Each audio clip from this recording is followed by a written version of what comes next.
Bandeko balandia masolo ya mpifo, masolo ya kitoko, masolo ya elengi oyo bolingaka mingi, masolo na bino. Pamba te soko bino bozali te biso peti na masolo ya lite, topesi bino mbote. Epai wapi moko na bino azomi na poko ya lelo po ya kolanda masolo na biso, masolo na bino. Lelo masolo ya mpifo eko solo la nini, lelo masolo ya mpifo eko beta bongo sete na ba action na misala ya lingomba oyo ya Widal Fondation.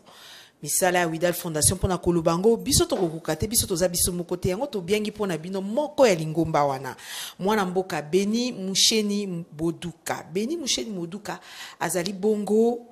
responsable ambassadeur nano toluba responsable ya ba association affiliée na Widal Fondation azali pe bongo responsable ya bilenge donc responsable ya jeunesse ndeko Beni Musheni topesi mbote madame Solange Boni. Kimia. Olendi sami lelo pona koyebisa biso manson oyo Widal Fondation ko sala na ekolo na biso. Na lendi sami. Bande kolelo lokwa na lobaki boyoki mobianga mina biso lobi lendi sami biso pe mituna to sito lendi si yango penza to kosola bongo o ezali mission. Pona nini basala ki Widal? To kosola susu misala Widal asali. To lobi yango na lopoto ba action. To kosuka wana te to kokende pe Kobeta lisolo ya buku obtolobi livre oyo président national ya Widal mwana mboka Guy Luando Mboyo autaki pe kokoma pona ko landisa makaka na misala oyo ya lingia sala poto kopesa bino titre ya livre wana ezali le Congo d'après nécessité d'un changement de cap post-Covid-19. Bomoni ete eko landisa makana na misala ni yalingi ko sala boyebi penza makambo o Covid asali na mokili mobimba pe na mboka na biso bato ba wei makambo ekomi ba comportement échangé makambo maike o penza ya tandi yango na kati ya buku wana yango nde tokobeta suma solo nango na mobianga mina biso ya lelo Beni Musheni Boduka ndeko Beni toyebi ete yoza moto yo o bandi na Widal tango pe Widal bandi oyebi misala nini Widal sali kasi tango basali Widal lelo so mutu amonika bakomi Widal Fondation soko batuni yo Widal Fondation eza nini oloba nini Widal il a qu'ici W d'abord il a qu'ici Winner Isaac Davina Luando il a qu'ici engagement président national honorable Guy Luando Mboyo azwaki longo na molonga ni naye mama Deborah na yango bapesaki kombo ya bana peut-être engagement libota na bango bazui pour ko servir population congolaise na mo ke signification ya Widal yango wana. Donc Widal et le koti bongo ba kombo ya bana na bango ya bana oyo mwana mboka Luando na mama Deborah zali molonga naye nde basangani ba pesi kombo wana nde ba pesi kombo wana ba pesi kombo ya bana po ete bana e ba koma mikolo parce que baza mineur mais ba koma mikolo ba continuer kokoba na musala honorable sénateur Guy Luando na molonga ne mama Deborah basalaka na yango wana babanzaki ete ezali quand même important kopesa kombo ya bana po ete bana ya bakokola ba continuer engagement wana lelo penza toyebi ete Fondation Widal esali pe mwa mikolo okoki kopesa biso précision penza na bambula o Fondation Widal esali toza déjà na deuxième année na biso Fondation Widal eza déjà na deuxième année na yango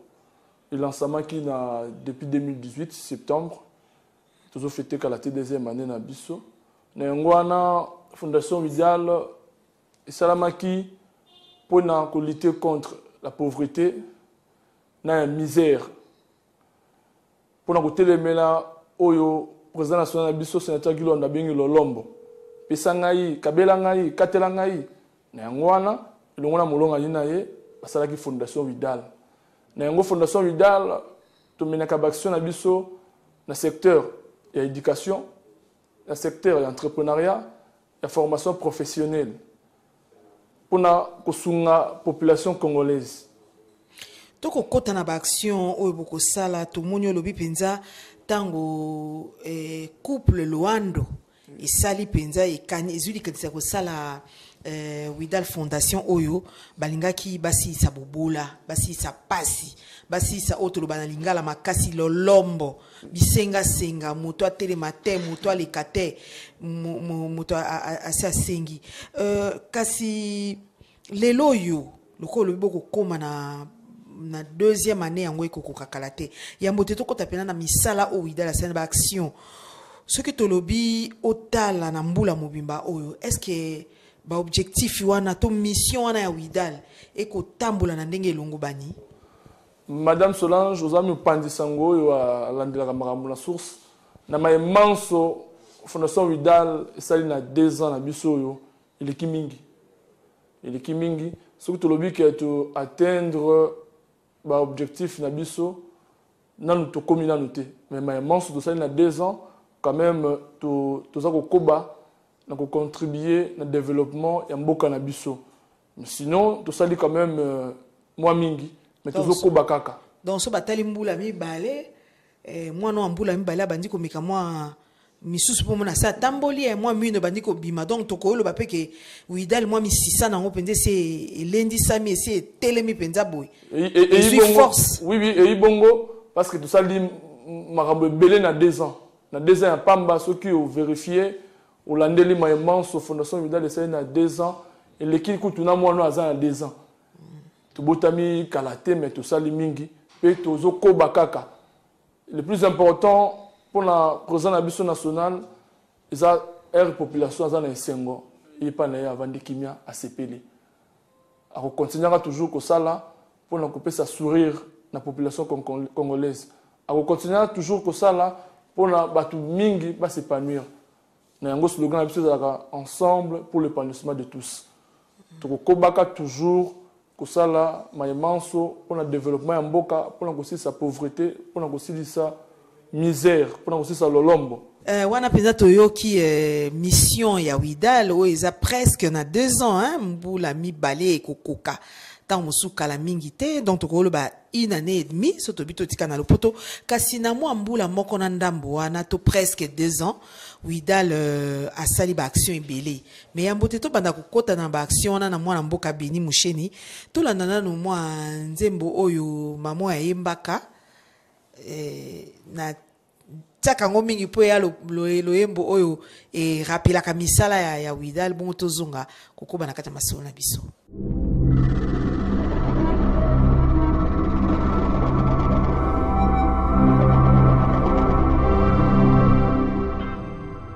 Omoni biloko ya Gilwando, omoni makambo ya Gilwando, omoni stade ya Gilwando, omoni ensemble ya Gilwando, omoni biloko ya Gilwando,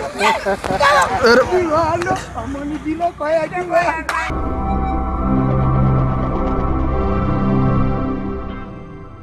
Touti wana kolanda mwa loyembo moke pona kotia o balobaka mwa gete na kati ya masolo na biso sikoyo to beta sete na o etali misala ya Widal. Balobi Widal asali mingi. Na bandi ba obalanda ba télévision baza komona baza ko yo kapé ata na ba radio. Kasi lelo yo biso to lingi moto pe accompagner misala wana na kati ya Widal Fondation atangela biso yango. Mwana mboka Beni Musheni. Widal asali nini toyo kaona munoko na yo pozali témoin oculaire esengeli tout banana dans le secteur ya santé tebi ke bokono ya coronavirus etiki biso te bandaki na biso depuis mars kino lelo na ebandeli ya bokono ya coronavirus président national ya Fondation Widal honorable sénateur Guy Luando abandaki na sensibilisation alekaki na ba etandoike azali ko lembate ko sensibiliser bana mboka ya ko respecter ba gestes barrières alembaki wana te akitaki na ba arrêt nyonso ya Kinshasa atiaki ba lave-mains na ba savon pour na ko permettre bandeko basokola maboko po ete ba gestes barrières importants zali ko sokola maboko kolata masque après na ba arrêt président national la Fondation Widal, honorable sénateur Guy Luando, a quitté na ba commune nyonso ya Kinshasa na ba nyonso ko pesa batu ba masque. Pesa ki bana kin ba masque. Et soit na Kinshasa te la province mingi qui bénéficiaire et ba masque na ba lave-main la province Équateur la province Chuapa Sud Ubangi un peu partout qui bénéficiaire de ba biloko wana toujours na ngonga ya corona oyo asa to sala ki tourner na ba université nyonso ya Kinshasa pour na ko assister ba étudiants tout mela ki bango ya kolia tout mela ki bango ba masque tout mela ki bango ba savon pour te senga na biso atozo respecter ba gestes barrières senga le pe kolia pour te nzoto za la kolongono ngonga oyo ya crise pour betaki yango wana président na biso national na kanisa ki bavana na bandako batumi akanisa ki ba étudiants ba université nyonso akanisa ki pe équipe ya riposte akanisa ki bango apesa ki bango ba gilet ba masque ba désinfectant soka ki wana te apesa ki ambulance na maboko ya docteur Muyembe on est allé dans le secteur ya santé bototi kanoka na secteur ya santé wana ya moto kota mususu neti ya ba puits d'eau ezaki exactement na ba quartier nini o penza bokindaki bosali ba puits d'eau suivi nango pe ya biloko bosala ki na secteur wana eza ndenge nini poto ko lo boke bosali ba puits d'eau et puis boke na bino après est-ce que na mukola lelo ndeko Beni Musheni ayebi état ya ba puits wana ezaka bien ezo sala suivi nango contrôle nango eza malamu kota pe ata na ba lave-main oyo bochaki est-ce que lelo bo beta lisusu mwa to kuna botala est-ce que ba lave-main ngo ezaka est-ce que bazo chamai na kati est-ce que bazo bien responsabilité na bino suka kaka boke bosali na bino bokei bon so ba BBC etali Fondation Vidalté Fondation Vidal tous allons organiser tous en équipe ils ont organisé makasi tous en ba équipe ya bato suivi bazali ou balandela kama manso tout ça laka tout ce qui est dans le secteur en santé, tout ça qui est plus d'eau. Parce que dans le corona, c'est un peu de beaucoup. Tout ça qui est 12 plus d'eau dans la ville de Kinshasa. Plus de 500 000 personnes vont bénéficier. Tout ça qui est plus d'eau dans Tsele, dans Malunku, dans Kinkole, dans Badara, dans Ndjili, un peu partout. Au Congolais, Congomani, ba bénéficiaires na Kingabwa un peu partout donc na Lemba donc bana mboko bazolanda ngai ba bete maïman so naza koloba et ibo solo bete bangonde baza ko vivre na yango ba bénéficiaires et ba plus de wana oyo totie na ngomba Kinshasa lelo na mokolo biso tozo so la plus de wana ça fonctionne bien oui tout soit qu'un rapport journalier chaque jour na bureau na biso ya Fondation Vidal toujours un rapport et action nyonso tout ça là c'est chaque jour que tout ça un rapport que non voilà plus de ya Kingabwa telle évolution voilà plus de ya Lemba telle évolution voilà donc chaque jour tout ça un rapport et plus de car plus de tout ça un rapport puis tout ça évaluation et projet nyonso et action nyonso to menaka biso to suka kaka na action te tout ça li puis to landeli to impact nini action to sala ki na société pour te malasima te ba ko sala ndenge nini soki ke to moni ke oyo to sali mais epesi boye malasima si faut améliorer na ngwana to sala équipe na biso to sala bien organisé na Fondation Vidal équipe ozo elandela ba projet elandela oza chargé à projet na évaluation na suivi donc équipe mobimbezali on département mobimala ka Fondation Vidal. Justement, yo ozali responsable de l'association affiliée. Tant bokoma net bokomi net na Kingabwa, bosali ba puido. Yo mutokota en contact na ba association bokutaka po boye bande nini bokoki ko mener ba action na bino ezala bongo. Avant nous to mener ba action na biso tout ça geti de milliers. To kiti net na Kingabwa. To bino na Kingabwa wa souci nini population za nango. OK. Totali na Kingabwa souci majeur total les amailles dans le poteau à l'eau c'est la vie tout bien on a Kingabwa on a un souci à maille tout ça va plus d'eau tout le monde a Kingabwa to kei peut-être la commune Mususu total que non awa le gros important c'est la formation à bilingue tout ça bilingue tout ça qui bilingue tout ça qui ba bilingue na INPP. Pour tout le monde, la formation professionnelle. Voilà ce que les calendriers. Parmi formation professionnelle, na mikolo toko le kawa, tout l'ensemble qui appelle na 1200 jeunes au Rolanda formation professionnelle. Soko lingi na coupe couture kakayo, soko lingi na mécanique kakayo, soko lingi na kokumba mutuka, soko lingi na kokata suki. Na mikolo toko le kato l'ensemble qui a 1200 jeunes na ngongayo Rolanda formation. Na mikolo yotaki koleka to sala ki without training zana monga fula to kitina monga fula to tali souci ya bana monga fula ezanini to banzi teke na souci ya bana monga fula ya bilenge zali formation sengi na bilenge elenge nyonso te azana mbongo ya kokende université elenge nyonso te azana mbongo ya kokende ba université kofuta mbongo mingi na yango na monga fula tanga ba kelasi milai ya minene puis mutu nyonso pe te atanga akende université sikoyo mutu so kozala doué na moi eloko moko boye ezosenga ye encadrement na yango wana na monga fula tosaki étude ya millier tomonaki ete ezalaki important ya kosalela bango centre de formation tozali centre de formation without training eza ofele kofuta mbongo te formation ofele na monga fula without training totaki kolinogirant na mikolo ti koleka formation ofele pour na coupe couture formation na kokata suki na koyekolisa bilenge informatique ba formation ike donc na bilenge pe po biso tozaki invité pour na lancement nango to mona pe mutuka pour na bato bakoyekola auto école mais mutuna na ngina cha ona yambete to ko bandeko Beni Moucheni responsable des associations affiliées responsable de la jeunesse ambassadeur donc yonde penzo ke naka ko vendre image ya Widal Fondation bo sala randenge nini kasi soki bolingi bo former neti ba jeunes olobi à 1200 jeunes lancement ya appel wana elikaka ndenge nini bo kenaka tam susu ndeko benya ki azui moi 3 cousines na ye moko na 3 cousins na ye na bango ba bénéficier na formation tonde comme sous songolo pakala ya membre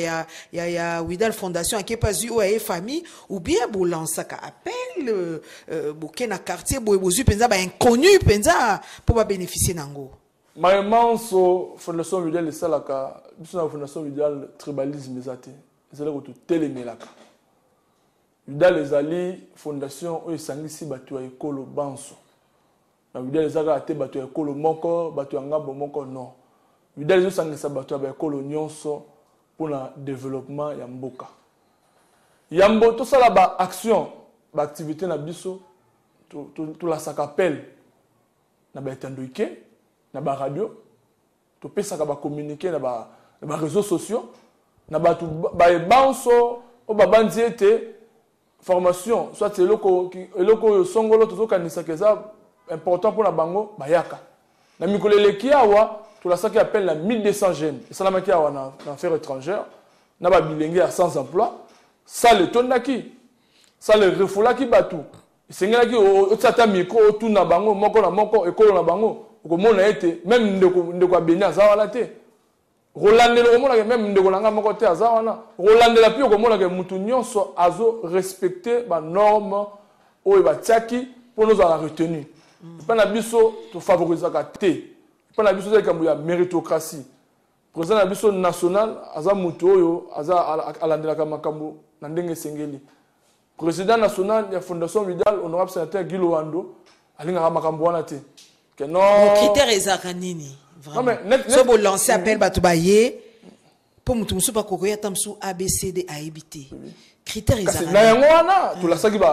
tolase ba information biso tozaka wana te pona bayebi déjà kotanga tozosalisa formation na baye o bazolinga bayekola koloba bayekola kokoma critère eza ofele biso la formation na biso na Widal eza ofele tozoblige mutu eloko moko te mutu nde ozala na volonté na yo ya koyekola pi ya koyeba donc to ba critère makasi eza volonté na yo na biso critère eza volonté na disponibilité na yo OK soki oye to ko enregistrer yo okolanda la formation ndenge sengeli puis à la fin aux brevet na yo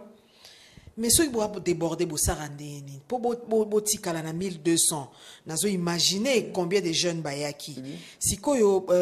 bosala randeni so boza déborder parce que peut-être ça ekoko za indépendamment volonté na bino parce que peut-être centre na bino ils ont la capacité à autant na par exemple tam sous il y a 500 mais bino bo se retrouver devant 2000 personnes bosa randeni peut-être place pe bolingo botinda ba on poto ki boza otinda pe na INPP bolingo botinda na INPP kuna pe balobi non awa nandenge pe tuzu inscription libanda tozaka na capacité à 100 personnes mais bino bozaki na 200 boy sur la liste bosa la randeni to organiser ba session tu dis que non la session oyo tu enregistrer 1200 jeunes tu dis que ba ko sala autant de mois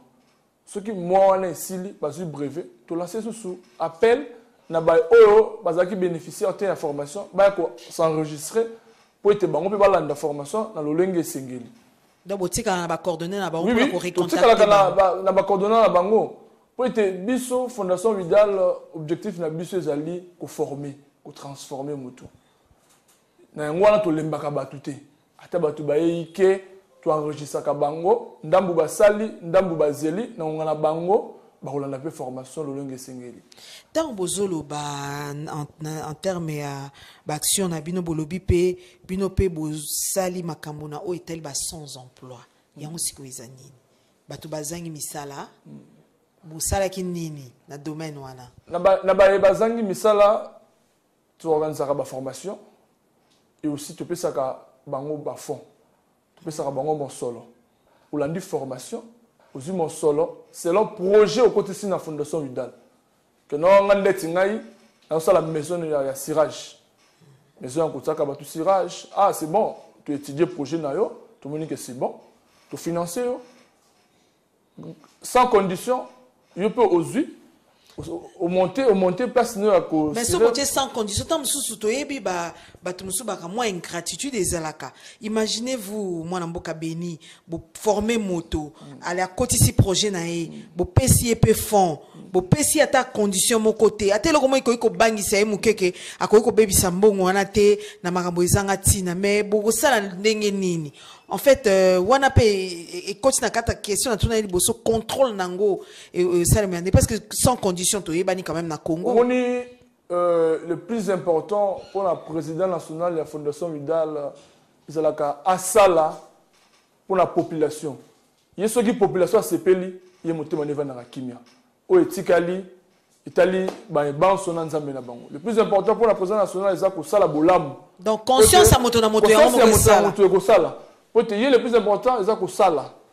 ko sunga peut être bi passer ya bato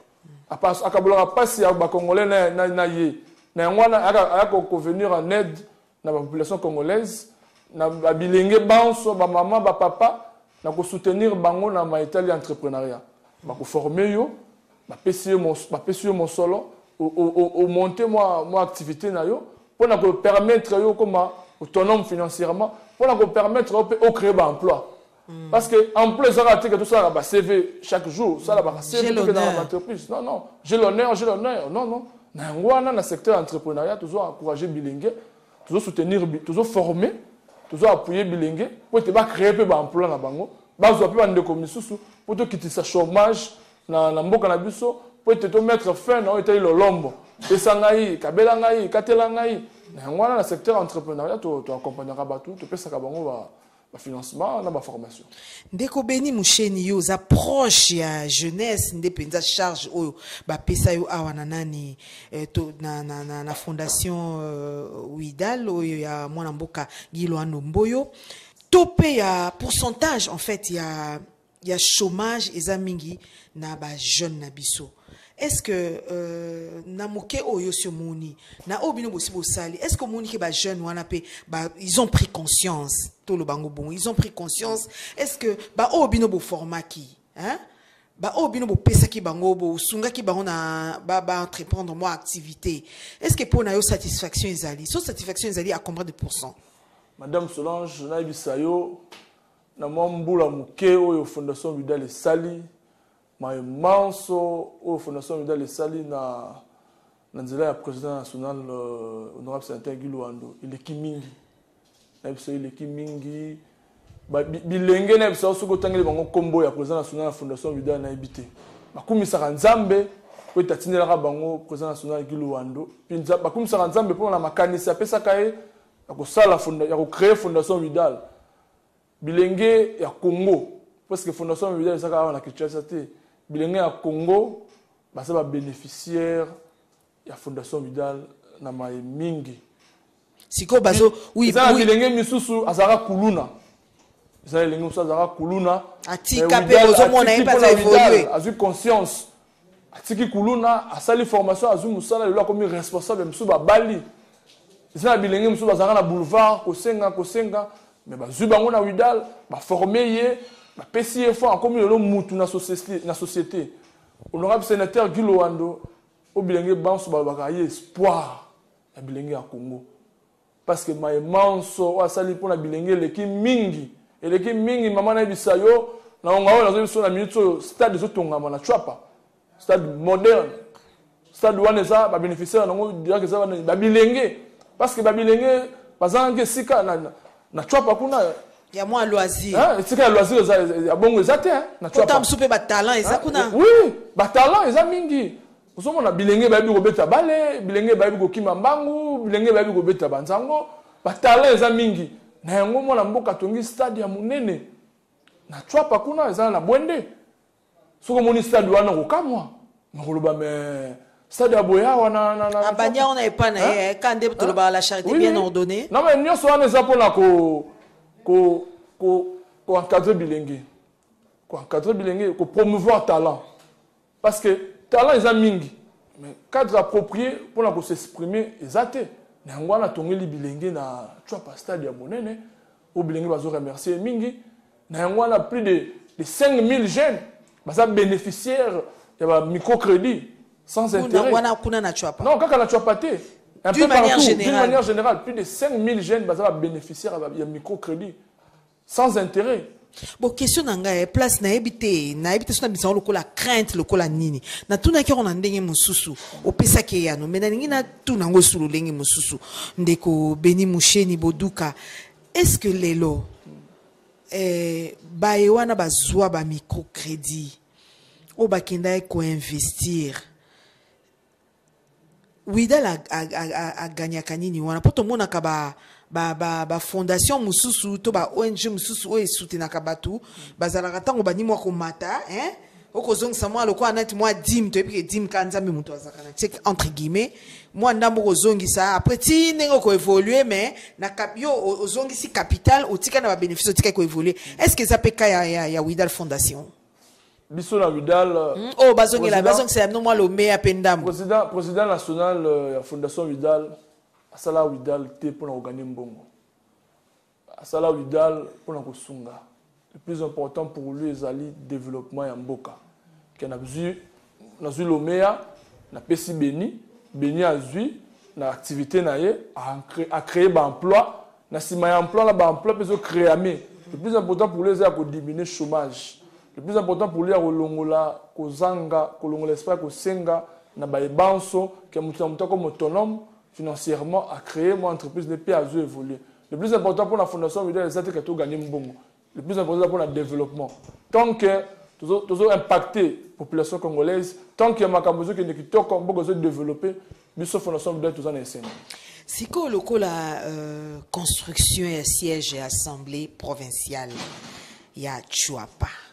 Tout le monde qui inauguration nango utai ko sala makala mingi te. Toyebi que balobi bon nyoso elekaka na réseaux sociaux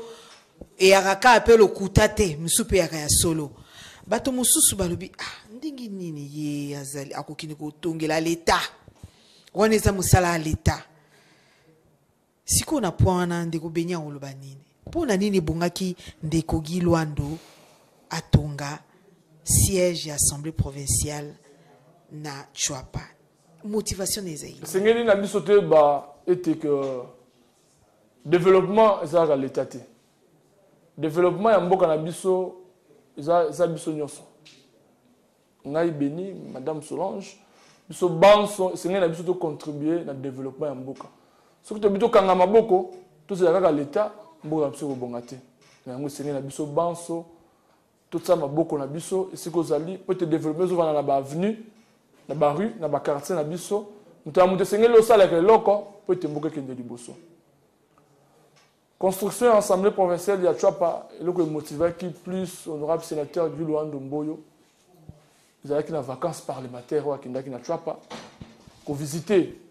place ba député ba Sejaka parce que il y a un sénateur il y a Chouapa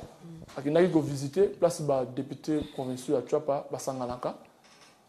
a misa ki ma miso na komona place ba député ba zako Sangana ba sangani na se anda kwandele so ko moni ba image bilili ezali o luka bilili o comparer bilili ya avant et après pour moi bokeseni bakasi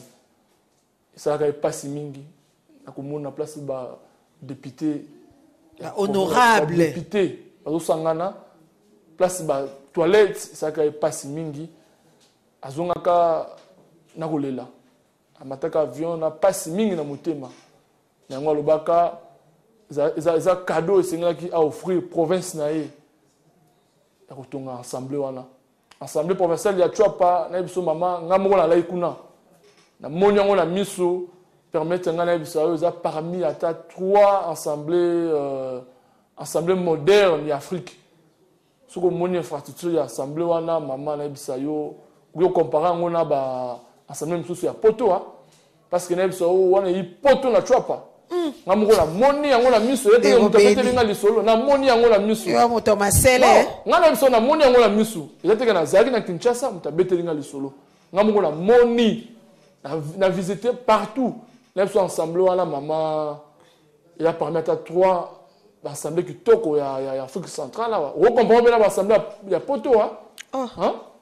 Puis, ils ont construit sur fonds propres la fondation Vidal, dirigée par l'honorable sénateur. Est-ce que les députés, comme il a merci à ya sénateur T, tu es libre action, tu es bimé, donc le bapo, le coup est sala qui moi ma kelele. Il y a un moment tout nana. Est-ce que les lots, bah député, bah comme il a merci, ya sénateur T, Guy Luando. Non, bah député à Chouapa, bah il député à l'Okumu, indemnité. C'est une ligue bah été,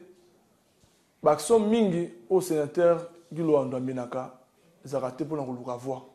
Ils ont raté pour la mongongo, soit de voter, soit de influencer. C'est une tout le monde ma canissoire na mutu. Surtout ça, ma canissoire na mutu, mboka comment développer. Développement ya mboka, c'est une mutu na mutu. Si kazali, azo ba initiative. Na mo ndambu nzamba zo pesa ye, zo sala peut être mboka et c'est ça le plus important. Le plus important c'est pas que tu tongi ensemble pour te ba voter za ngote. Honorable sénateur Guy Luando Mboyo, aza mutu yo a supporter komona tende konya souffrir. A supporter te que yazo la place est bien, bande konya kuna bazo siéger place mabe. Donc mbula na mbula oto vanda na Congo. Oui. Mbula na mbula oyo toyebi ke makambo ya ba élection et banda tout ça il faut vote, il faut démocratie, il faut ba député ba siéger mbula na mbula na nyonso ba député a Chouapa ba kana ndako ya ko siéger te. Ndako wana zaki te vraiment ndako sengela ki ba to lokumu ba siéger. Ezaki ni ndako moto privé bazo louer. Non mais zaki quand même ba tongaki. Mais na oyo Ouida le Tongi, c'est quand même Bokesse Nizali. Nous ne sommes pas là pour la polémique. Nous ne sommes pas là pour comparer. Nous sommes là pour contribuer pour le développement de Mboka Nabiso Congo. Nous avons député Nabiso à Chouapa pour battre la bijou Malamu, la population à Chouapa, pour battre la bijou à l'Assemblée provinciale Malamu. Pour battre la contre Badongolomisu. Parce que Badongolomisu va rater. Il y a Batumusu. Bafana ranga pona bango mboke kende liboso te bakoya ba BBC bakoya ba boye donc yango na sengi na ba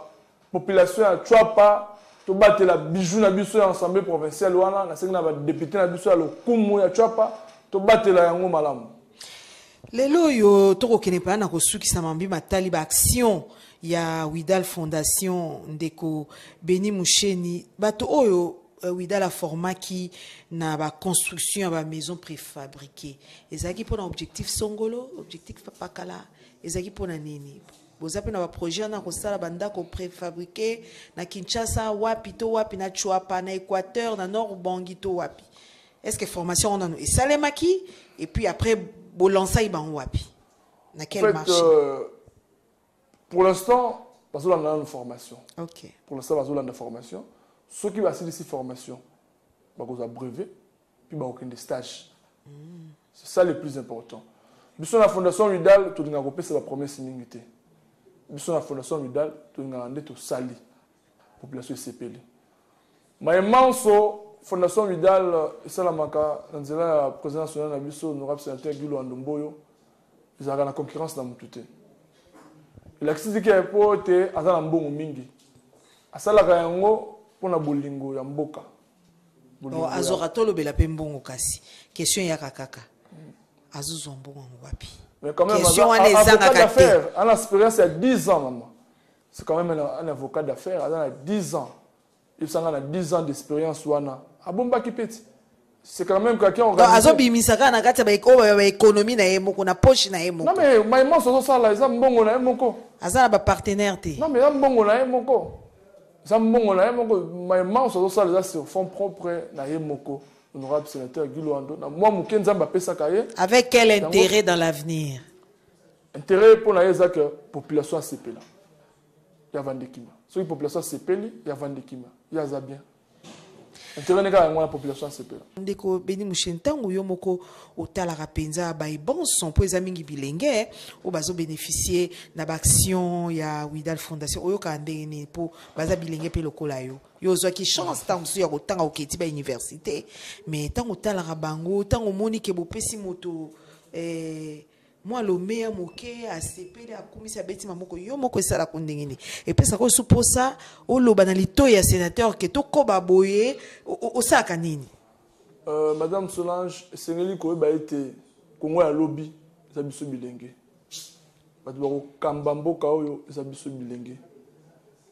bilenge soki baza préparé te eza bombe ya retardement po bakoma omonaka politique non mingi mpe baotalaka po bazo rêve déjà nga mpe fona postuler nakoma député nakoma na yango wana fondation Vidal esalamaki mpona kotalisa bilenge ete mpona koganye vie ezalaka na nzela politique te mpona koganye vie eza mpe na nzela ya entrepreneuriat eza na nzela ebele ezalaka na nzela politique te yango tosalaki Vidal yango président national honorable sénateur Guilo Ando asalaki Vidal pour la bilenge na changement de mentalité pour la bilenge na maitali entrepreneuriat que lenge aux en mon na yo ou monter entreprise na yo ou képi au créer peu d'emploi puis ba ninga msusu za la chaîne puis t'as un peu comme il peut patron oui faut que ba ete que kaka bilenge te ba mama pe ba bénéficier kana ba microcrédit ba mama ça lina récemment parce que moi ba microcrédit Ligue nationale des anamongo c'est ça ba maman na biso parce que crédit na mikolo tu ko le ka donc ba maman mingi ba maman lingwala parce que ba bénéficier qui pe na ba fond parce que na maman bassin à mapa na ba baga mapa donc azui bassin azui baga mapa donc maman outi na ilo côté azui bassin azui mapa zomona tout ça na koloba donc kolongola bango esprit lolombo c'est dans ce sens là bandeko na bandi na ebandela émission tolobaki pe tokobeta sete na oyo etali buku to livre mokanda oyo mwana mboka président national ya Widal Fondation pe sénateur ya Chwapa Guilo Andomboyo akomaki titre nango ya libongo le Congo d'après nécessité d'un changement de cap post-Covid-19 yango pe tobeta sete nango buku wana ezalaki bongo édité par l'Harmattan ezali buku ezali na 94 pages ezali bongo na 8 chapitres tokopona mwa moko oyo ndeko Beni Musheni akopesa biso mwa résumé nango akoloba biso pe tina nini penza mwana mboka Guilo Ando aponaki kosala buku wana na moment oyo pourquoi seulement maintenant dans le poto ya français balobaka qui veut aller loin ménage sa monture. Nenge balobaka na lopoto tolobaki yango na émission na biso awa sur makambo etali enseignement na yango na livre oyo honorable sénateur Guilo Ando Mboyo azo mema contribution na ya moke na mboka na biso na ko tsa mayele pe malakanisi na ye na kati ya buku oyo sikoyo tomonaki neti soki tozwi lokola nazobenda kaka mwa ata 3 chapitre na kotanga yango na lopoto so tozwi chapitre ya yambo abetisi ete na makambo matali santé, la santé au cœur des politiques publiques. Ntango asalaki bongo alingaki mpenza nini na mabi matali bokono ngono bwa nzoto wana eza na premier chapitre. Bokono ya coronavirus ezalaki na mérite ya kodémontrer biso que santé est en place important et stratégique pour le développement de mboka na biso. Ngwana wana mboka honorable sénateur Guiloando Mboyo abanzaki ete ko za lokola ba proposition za lokola prospection ya ndenge tolingi mboka na biso ezala lobby. Siko neti na deuxième chapitre tango mwana mboka Guiloando alobi le savoir est une arme impératif de la révalorisation de la recherche scientifique en RDC. Donc, oyeba des ali penza mon arme oya makasi pona ke bato moto soko ayebi nde akosala. Donc, so moto za na kati ya ignorance akoyeba te. Tango akomi chapitre wana to boita kosala na kati ya ba fondation widala kosala mo makambo. Tango akomi chapitre eza na deuxième chapitre. Tango akomi yango bongo ezali pona nini? Honorable sénateur Guiloando Mboyo,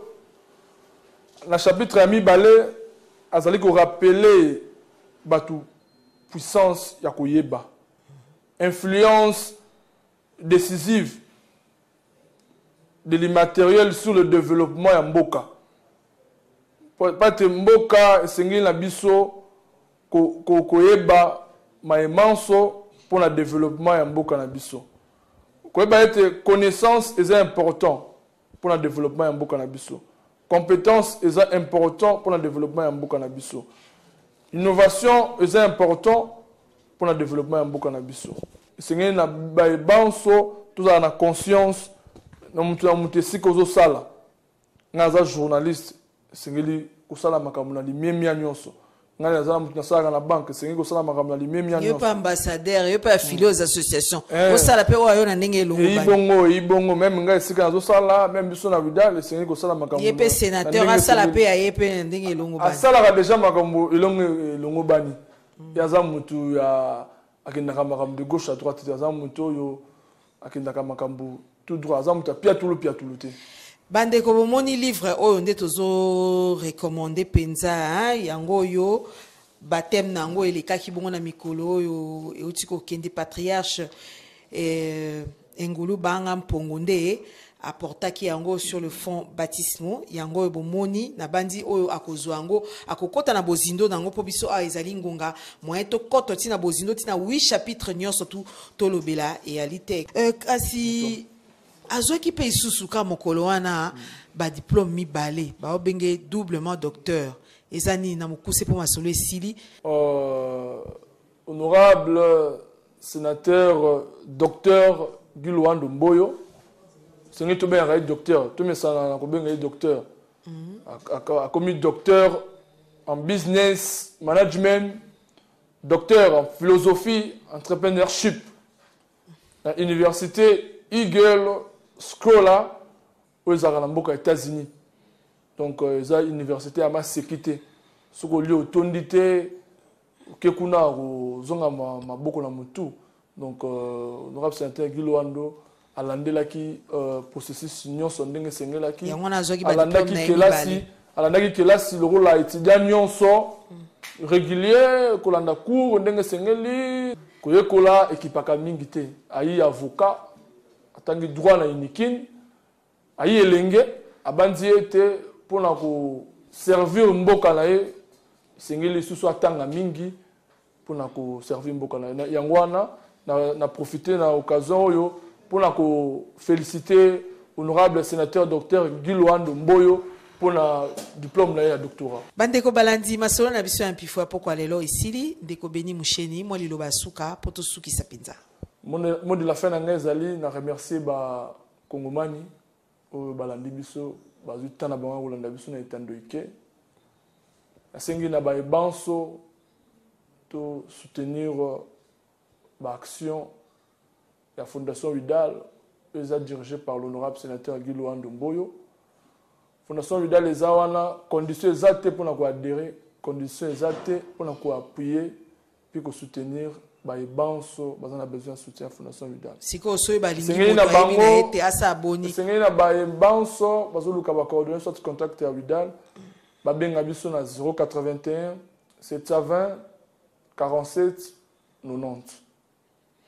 Ok, na bandi ba ebanso balandi biso ba yoki penza bakangi bongo numéro ya téléphone wana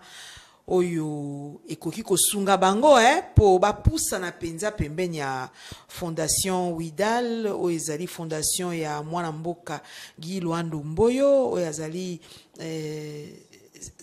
avocat d'affaires, azali sénateur na mboka na biso, azali philanthrope to bakisa wana bolandi mambi manso fondation esalaka bolandi ba action nango kolekisama na maloba ya mwana mboka Beni Musheni boduka o azaki bo mobianga mina biso ya poko alelo na pesio matondi apena tondi botoni bino baso ba bolandi biso botika na kimia boboto na mabota na bino biso to kosala oya biso musala moto na moto pe sika azali asala oya ye musala kasi masolo oyo esilaka te nde to kutani na bino na mikolo izali koya kaka na masolo ya pifo.